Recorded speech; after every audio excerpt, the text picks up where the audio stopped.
Sénèque disait « Il n'est pas de vent favorable pour celui qui ne sait où il va ». Identifier ses marchés cibles est un prérequis fondamental, car il aura une incidence sur la suite de cette aventure.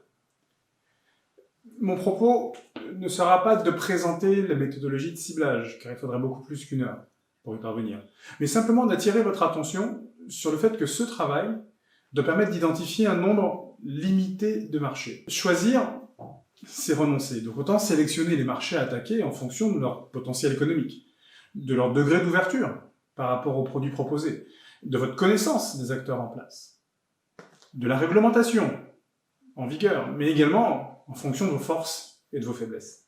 En d'autres termes, vous n'êtes pas obligé de démarrer l'export par les marchés les plus compliqués, comme les États-Unis, la Chine, le Brésil, la Russie, alors que des pays d'Europe seraient plus en phase avec vos capacités initiales. Analyser une démarche à 360 de votre entreprise serait l'idéal. Et idéalement, faire cette analyse par un tiers, afin d'avoir une vision réellement objective de votre situation. On a malheureusement tendance à trop noircir le tableau, ou à l'inverse, à faire l'autruche et considérer que tout va bien alors que ce n'est pas le cas. Deux illustrations afin de souligner l'importance de cette démarche. La question de la disponibilité de la ressource humaine, à même de mener à bien cette aventure, et la disponibilité de l'outil de production. Qui va se charger de cette démarche export? Cette personne a-t-elle de la disponibilité? En fonction de la réponse à cette question, peut-être faudra-t-il réorganiser l'entreprise afin de dégager du temps, ou alors identifier des ressources externes à même de vous aider.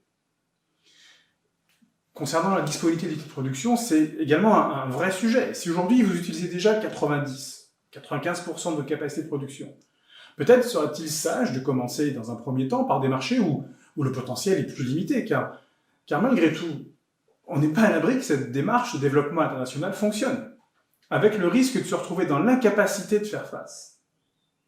Rien n'est pire, commercialement, que démarcher un prospect, de le convaincre de choisir vos produits, et de réaliser que finalement, on ne peut pas faire face à la demande car on s'est surestimé.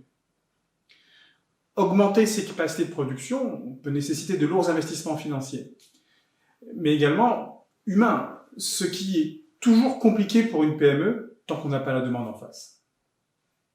Dernier point, et non de moindre, le nombre de pays à sélectionner doit être limité afin d'éviter d'éparpiller également ses ressources humaines et financières. Idéalement 3 maximum. Que ce soit de façon scientifique, avec l'analyse de données objectives, ou le résultat d'une volonté intuitive, l'objectif à garder à l'esprit est simple. Concentrer son action afin d'être plus efficace.